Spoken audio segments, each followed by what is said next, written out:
Christmas is a great time of year. It's a time of celebration and party. It's a time when people do go to church in huge numbers. It's a time for singing carols and for families getting together and for friends setting aside opportunities to be with each other. It's a time for neighbourliness, and it's also a time for Christians to reflect on the mystery of Jesus Christ who reveals God to us.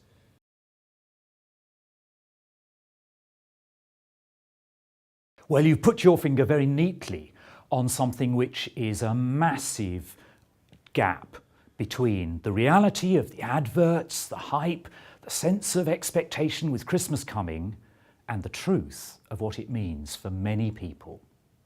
At a time when it's a choice between heating and eating, the whole process of thinking of piles of presents under the Christmas tree just seems unreal. And the danger, of course, is in order to ensure that children don't feel let down, missed out, unloved and overlooked, parents will get themselves into terrible debt.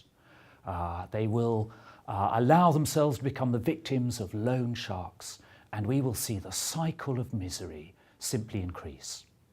The Christmas message has to be about something very different. It's about the possibility of inclusion, social inclusion of all people in something good, wholesome and positive.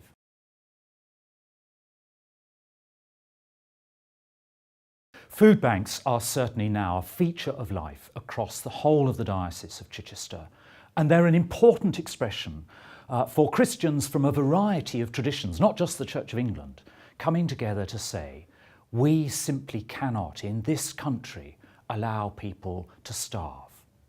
And that's a very positive thing. And it seems to me that when we think of the shepherds and the Magi bringing presents to the crib, to the Christ child, to God made flesh, the Holy Family in Bethlehem, this is a really great thing for us to be doing, bringing our gifts of food and other presents to people who this year will have a very thin time.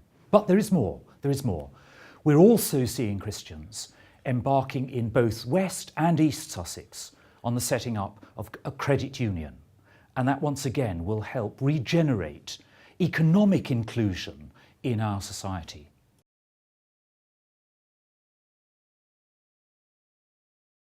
It's about a home.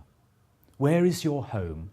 What makes your home a place that you feel safe in, where you know you're loved, where you're wanted and accepted, and you grow in stature and in self-confidence and dignity?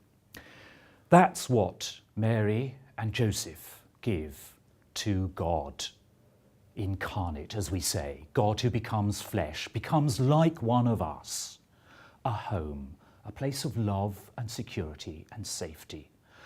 And that model, it might be an outback stable, but that model of a home, loving, stable relationships, is what's at the heart of the Christian message, because it says every home now carries that value.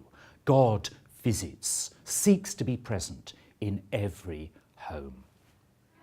I'd like to take this opportunity to say to all of you, I hope you have a very happy Christmas, and also to say there is a home for you in every church and in your cathedral across this diocese.